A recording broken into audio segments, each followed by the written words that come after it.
मेरे होठ जो खुले तो तेरा नाम आवे, पहला तेरी याद फिर राम आवे। मेरे होठ जो खुले तो तेरा नाम आवे, पहला तेरी याद फिर राम आवे।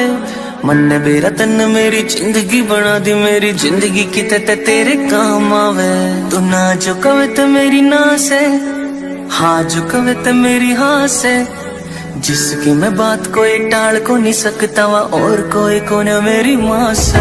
मेरी माँ मेरा रब, मेरी माँ मेरा राम, मेरी माँ मेरा शहर, मेरी माँ मेरा गाम। माँ ते हुई थी शुरुआत मेरे शब्दा की, माँ पे आ जाएगा पूर्ण विराम। मेरी माँ मेरा रब, मेरी माँ मेरा राम, मेरी माँ मेरा शहर, मेरी माँ मेरा गाम। माँ ते हुई थी शुरुआत मेरे शब्दा की, माँ पे आ जाएगा पूर्ण विराम।